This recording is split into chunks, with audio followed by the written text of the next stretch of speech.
Welcome to the Bordeaux kitchen every day. Today we're going to be making kitchen sink borscht in real time. Okay, because this is what I'm making for dinner now. It's on the east coast of the United States. It's 5:30 and we're going to be eating soon. So here we go. Where are we going to start? Okay, first of all, I'm going to just hone my knife. Okay, do that before I forget. And then I'm going to go through the ingredients with you. So we've got cabbage, okay, red cabbage. Thanks, Julia. My helper was here helping me. And we've got beets, carrot. The recipe, by the way, is on my blog, BordeauxKitchen.com. It's right on the homepage because I just posted it a few weeks ago. We've got onion. We've got a bay leaf. We have lots of cutting boards in case I need them. For garnish, we have some green onion. I've got some potatoes. And and garlic.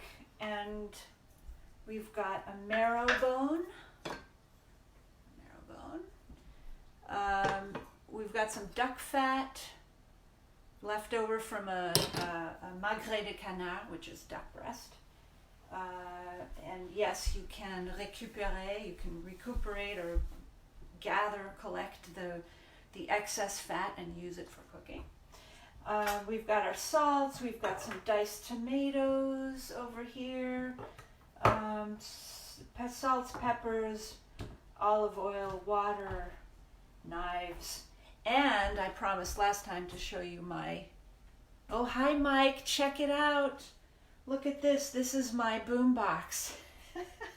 I listen to my cassettes, huh? Are you guys seen these? I love them. Yes, it's been a while, I'm sure, since some of you have seen them. But anyway, so I rock out to 80s music all the time, sometimes 70s, sometimes 90s, European disco, funk. It's good stuff.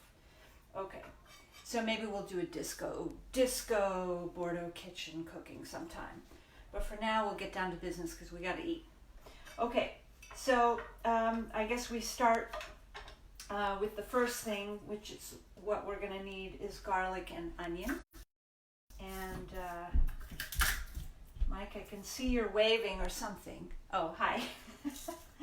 You're saying nice because of that boombox. It is really nice. Except the problem with that boombox is that the forward and the rewind don't work anymore. So I can't, if there's a dumb song, a bum song, I can't forward, so I just have to listen to it. So I'm actually making my own tapes. As a young musician I was talking to recently said, curating your own music list. That's what I'm doing. So I'm actually recording some tapes, like old music that I like, my faves, onto some new tapes I found that I still had from 100 years ago. Oh yeah. Okay, so when you're doing your cooking, you want to have a little bowl somewhere to put your garbage in. Okay, so here we've got, I didn't even say what I was doing, but I was crushing the garlic so I could peel it more easily. And so I'm taking out the green germ in the middle, throwing that out. Sometimes there's a green one, sometimes it's not really that developed, but it just makes things a little, can make things harder to digest, the things being the garlic. So I've got about 4 cloves here of garlic. I'm just gonna chop them up. Let's see. This is not the best sort of cooking setup demo arrangement, but I was going to do it outside, but it's too cold. So what we're going to do is get our fire on here. And I think, you can see part of my pot here. Let's see, we're going to turn it on. And I'm going to get my duck fat. It's about 2 tablespoons. It's not very pretty, but it's delicious. I'm going to put that away. Okay. Hey, Shank and Bake. Hey, thanks for watching. Okay, so we've got our duck fat. Actually, I'm going to throw in, so this is Borsch, okay? And I call it kitchen sink Borsch because you can put whatever you want in it. It's Borsch because of the beets. And it is not spelled with a T at the end. In Russian and Ukrainian, it's a letter sh, and it's like fresh cheese, the sh. There's no T. I don't know why they put a T. So I do not spell it with a T, even though I am T. Double T. So, what am I doing? I'm talking. Okay, so we're heating up the duck fat. So what I was going to say with that is, you know, I guess in Russia, Ukraine, what would they have used as the fat? Well, a farm fat, probably not olive oil. Maybe butter, you know, duck fat, goose fat, tallow, lard. But I had that extra duck fat, 2 tablespoons. I'm going to add some olive oil just for flavor. I like olive oil, you know, about a tablespoon, you know, circle once around your pot, and that's about a tablespoon. Okay, so we're heating that on, I don't know, medium high heat. And you can follow along with the recipe on my blog. As I said, hey Chris, thanks for watching. Wow, cool. Okay. We've got California and New York watching, and Connecticut. Cool. All right, so we've got that. Now I got to start chopping. I got to stop talking and start chopping. Okay, so in this you can use whatever you have. So I have half a red onion. So I'm going to just peel that. And what I actually might do is turn down my fire there because I don't want to burn the garlic up before I've got the onion ready. So you want to peel your skin off of the onion. Okay. And we're going to, let's see, where's my magic knife? This one is really sharp. Okay, and just for old time's sake, we're going to sharpen it, or rather hone it, not sharpen. Okay, oh, I see, I sort of sliced my nice towel, darn. Okay, so I'm using this one because of this edge that's curved like that, so that when I cut, let's see, oh, hi Barbara. Okay, when I cut, I'm going to cut down, but maybe I'll show on this side. If you see, it's not, the tip isn't going to go all the way to the cutting board. It's going to go to just, you know, just above the, you see that? Yeah, just above the bottom. So, and I just watched Gordon Ramsay doing this. You know, he's showing, and he's kind of like, very thin slices, you know, he's doing it all this in his sort of kind of seductive way or whatever. And so like him, if you want to, you can watch his technique. So okay, and then but actually I did learn something. He said when you cut, so I've made slits like this, as you can see here. All right, bing bing bing bing, like that. And now we want to cut this way. But so what he says is angle the knife down so you don't, you know, cut your palm skin off. So angle it down and make another one like that. Okay, and then here we go. Chop, chop, chop. Chip, chop, chip, as Jim Gaffigan says. And this kind of thing can go in the stock, soup stock. And okay, so now I'm gonna Oh, my garlic's already turning brown. See, if this is because I'm not already prepped. Oops. Hey, it's the Swedish chef. Okay, we're throwing it in. And привет, Alyonka. Привет, люблю тебя. Борщ сделаем. Вот. Okay, so I'm also using a ladle which is handmade by our relatives in Maine, dans le Maine.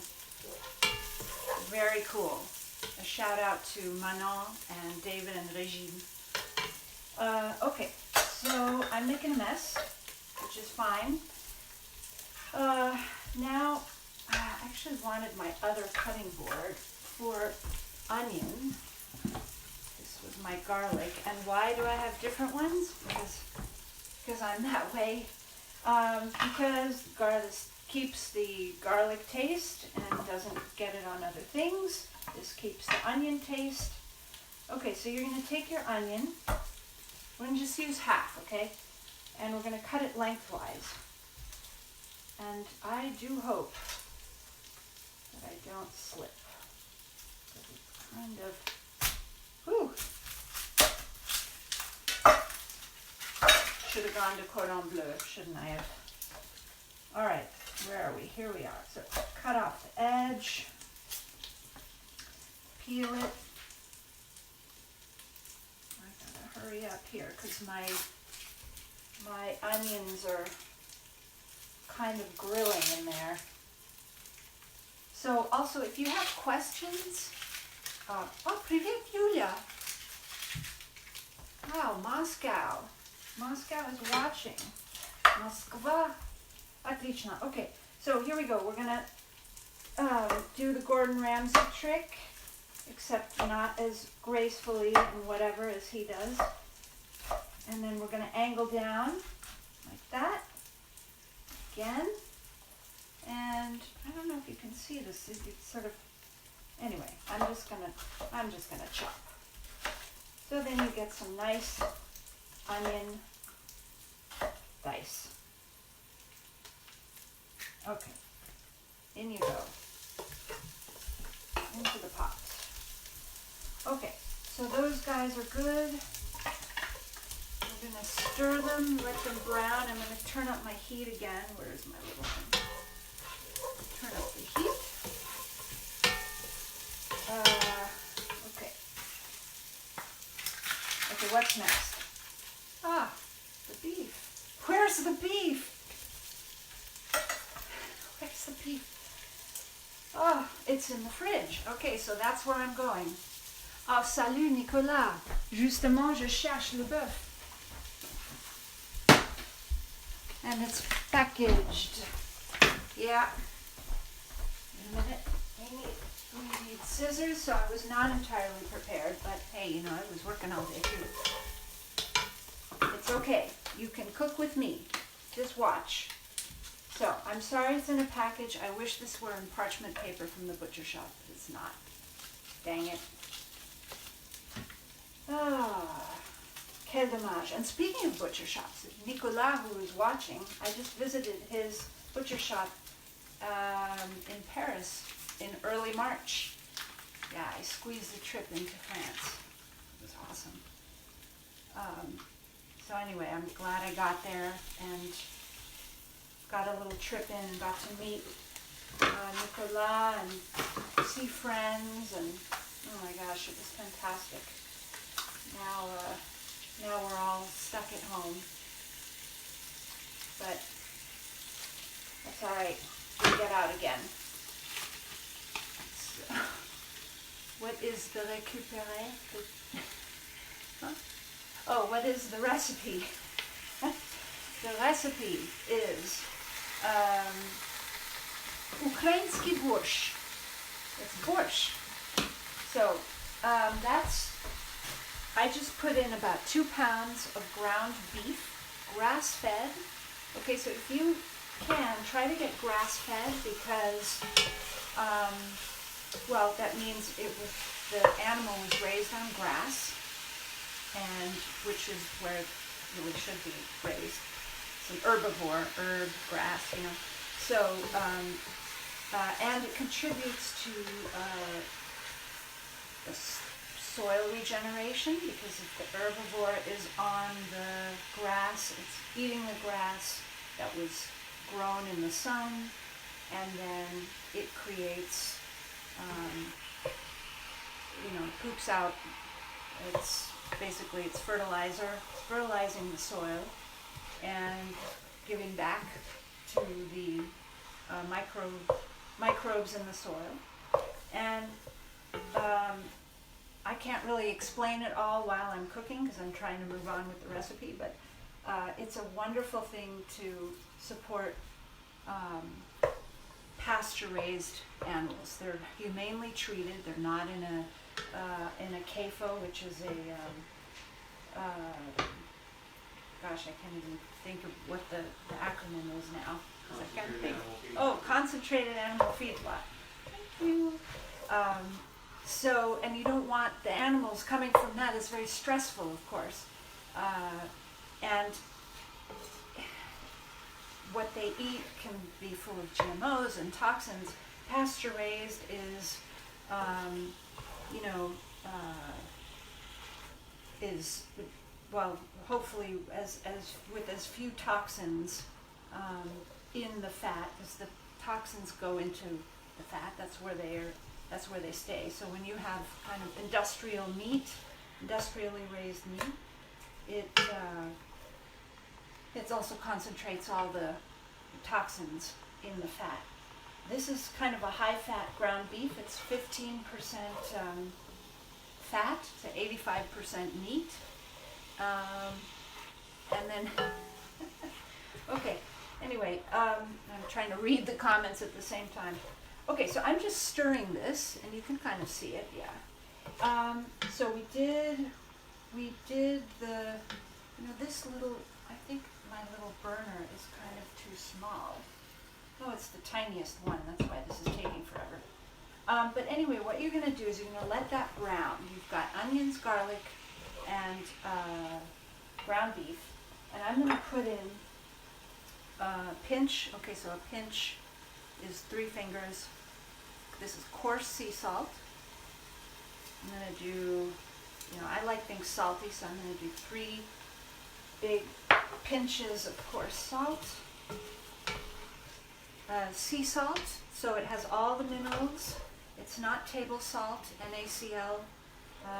It's got all the different, minerals in it, the sea salt. Naturally mined. Actually, this comes from Ile de Ré in France, from a tradition of, since the Middle Ages, of salt beds that are raked daily in the summer for their salt. It's really a beautiful process, and I actually have pictures on in my book and on the website, my photography website, I think, about the salt, saunier in French it's called.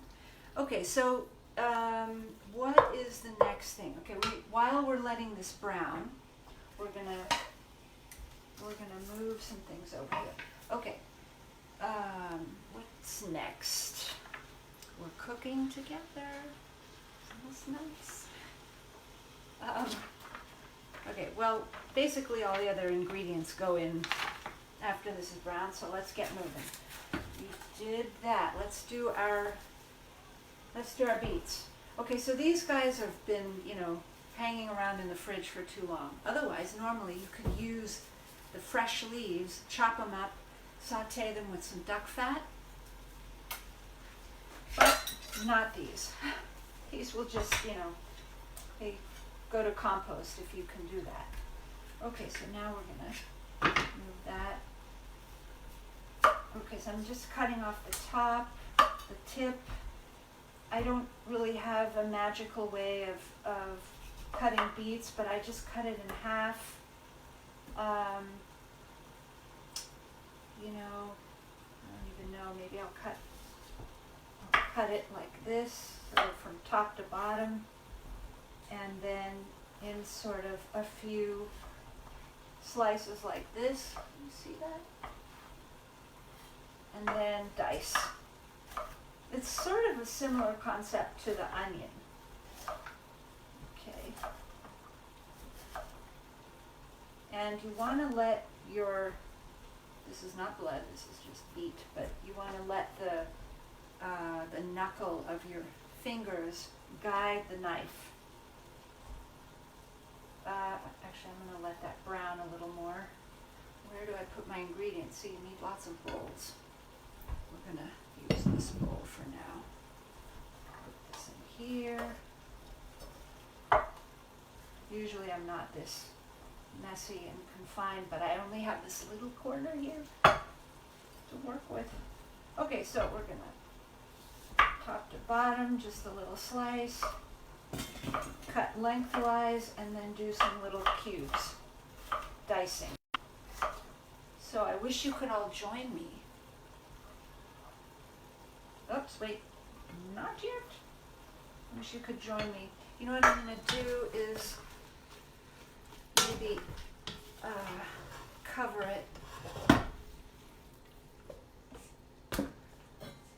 so it sort of steams just a bit. Okay, so I call for, one big beet in the Borsch. So that one was medium size, so I decided to get a little one in addition. So, making a fine mess? Yes, I am. Okay, cut it in half, top to bottom. See, it's very scientific. Oops. Okay. Put it in the bowl. See, we've got all our nice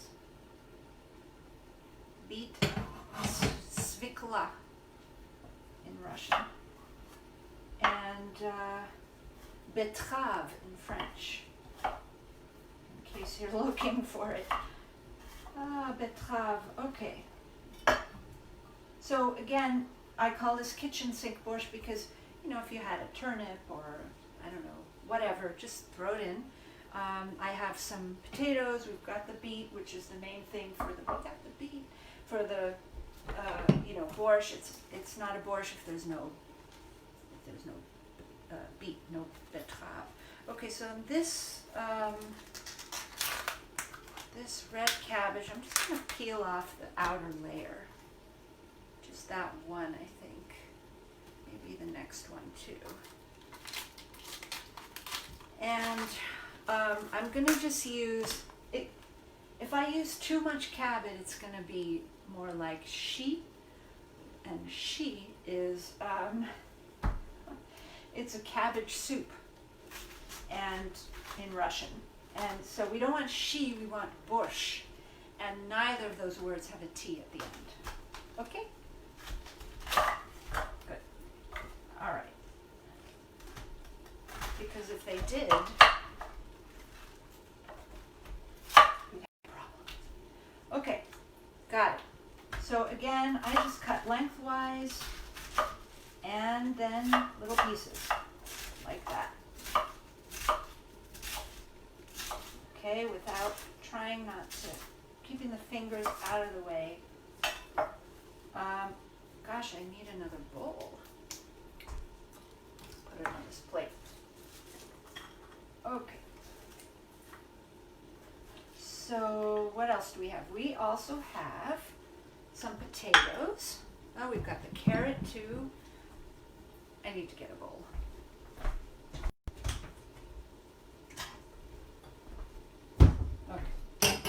So we've got a carrot. The way I do my carrots is I chop off the ends. This will then go into the stock, okay? Oh, Malvina, hi there. Wait, are you in Brazil? Cool. I met Malvina in Paris with my friend Ralph. Okay, guys, so what I did, I cut the thing in half, the carrot. Now I cut that section into half again, and I might do that again. So that's how I make carrot sticks. And then after that, we just dice. You can see. Dice, okay? Dice, dice, dice, dice. Okay, way, and then they go into the bowl. That's an ugly bowl. Sorry. I love my bowls. I have nice bowls. Okay, so I did the same thing. These are going to be slightly bigger pieces because maybe I'll just cut them again.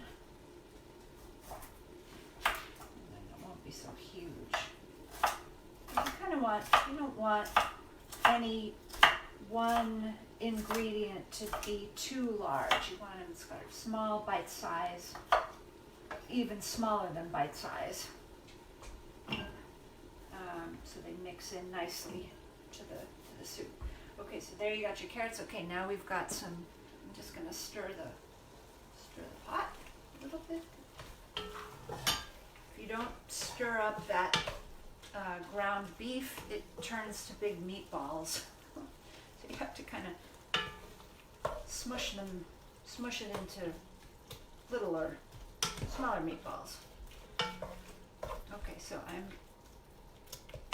just, okay. Okay, now I'm looking for my, wow, it's a mess here.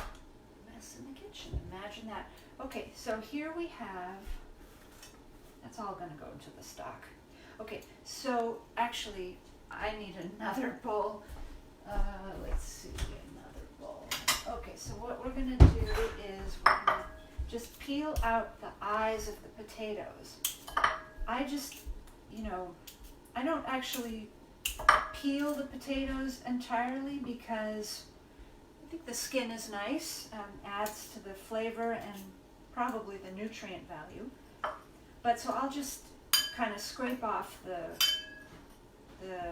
eyes like that, and then I'll do the same thing as before and cut it in half. Again, whoops. Oh, actually, I don't remember what I did for my recipe. Chopped? Are they chopped? Are they diced? Where are the potatoes? Chopped. If they're too small, they'll turn to mush. So they can be a little bigger than the carrot pieces. Let's. My goodness, I need another bowl. This time we have a pretty bowl. Here we go. Okay, so this is not a master class, so otherwise it would be very organized. Oh, so we see the difference. You want a little bit bigger piece of potato than carrot. That's kind of what I prefer. So not too small. Maybe, yeah. Okay, where are we? Okay, I guess that we're doing fine. We just have to chop all our ingredients. So while I'm chopping, I'm either listening to a podcast, listening to 80s music, that kind of thing. Because chopping is sort of the big pain. That's why chefs have sous chefs, I think. Hi, Peter in New York. Oh, did someone ask something? Wait a minute. When you're covering the cook box, put the fire half down. Well, I covered it because, that's a good point, Nicola. I covered it because I wanted it to kind of cook faster. And now you're right, it is kind of cooked through more or less, so I can turn it down. Okay, what part of the beef did you? Well, you know what? They don't tell you. They don't tell you which part when you buy the package. It's a package.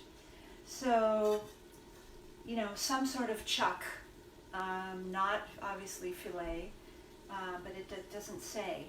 And that's the beauty of going to the butcher shop, is you can ask the butcher, so what part of the animal did this ground beef come from? And they'll usually know, because they're the ones who grind it up right in the shop.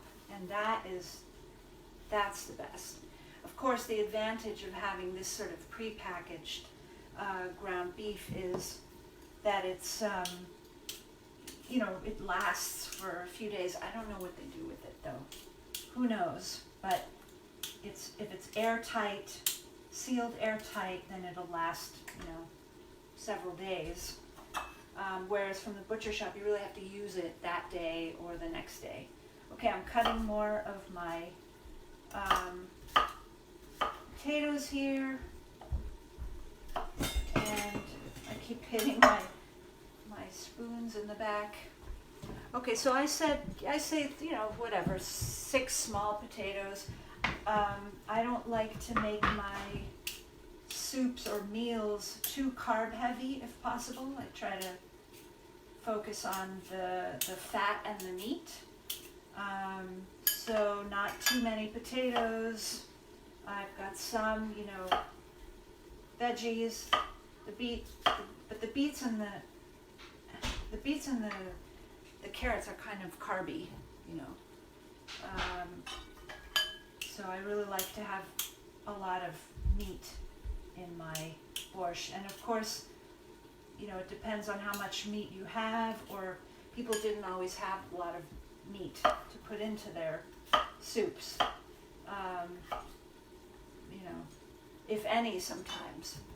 So you do what you can, and if you have meat, you put in what, your preference in terms of ratios. Oh, hi, Mohan. Wow. It's England calling. Okay. Yeah.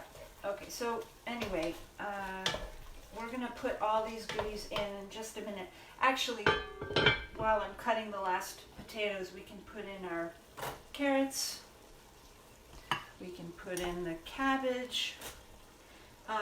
In some recipes or in some stews, I will, I don't use cabbage necessarily in stew, but I'll saute like I did with the onion and the garlic. I'll saute the cabbage in butter or something. It's really good. Even the carrots. But, we're doing kitchen sink here.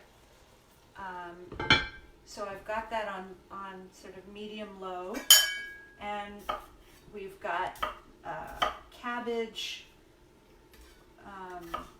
What else do we have in there? The beets. Let's put the beets in there. Those guys. We got the carrots, the cabbage, the beets, the onion, the garlic, and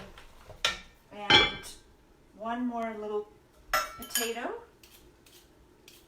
One more here. This little guy. He's pretty small. Okay, so we're going to put that in last. Okay, what else do we have? Okay, so I'm also going to put in the bay leaf and the marrowbone. Often, for this soup, I'm putting in the marrowbone raw. It was actually frozen, and I just let it thaw out. When you make bone broth, it's nicer if you have already roasted the bone and eaten the marrow, and then you can put it into bone broth, and it adds a lot to the gelatinous quality of the soup. Okay, so that's going to go in there. And we want to put our potato. Let's see, let's put this here. What did I forget? I'm going to put a little bit of pepper just for fun. You can put that really in at the end too.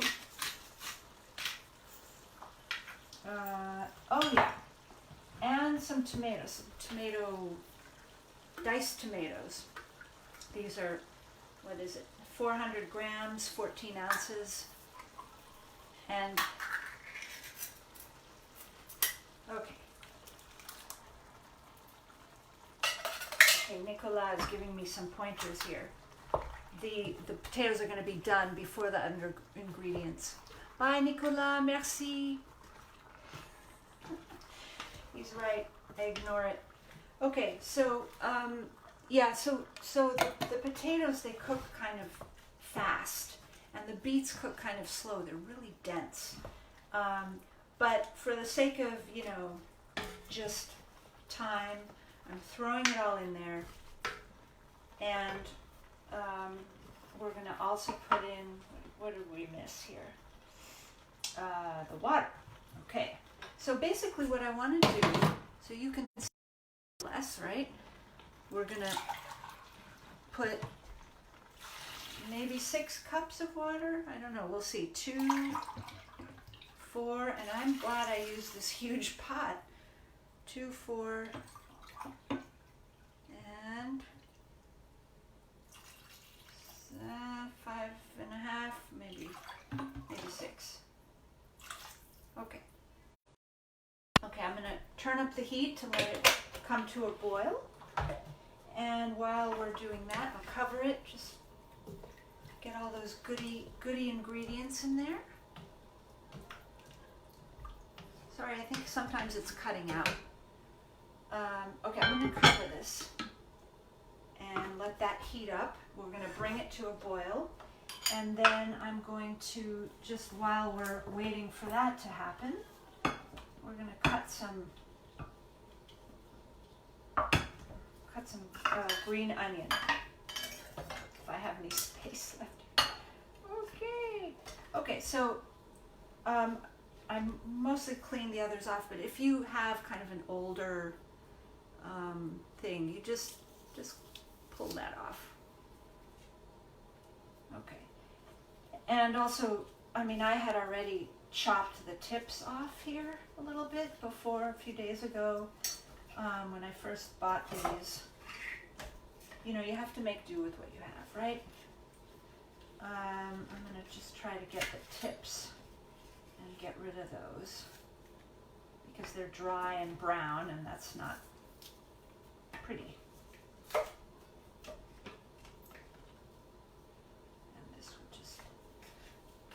So some of these kind of leftovers, I'm just going to throw into a bag and throw them in the freezer. Not the potato peel, but all the other stuff. And can go in the stock pot for bone broth. Okay, so I'm just going to cut these, chop them into little pieces, the green onions, because they make a very nice garnish for the soup. And usually the Russians will and the Ukrainians will use dill, really on everything, and including Borsch, dill and smetana, which is crème sour cream. It's awesome. It's really the thing to have. Where is my sour cream? Here's my sour cream. So we're going to put that on. I don't have dill.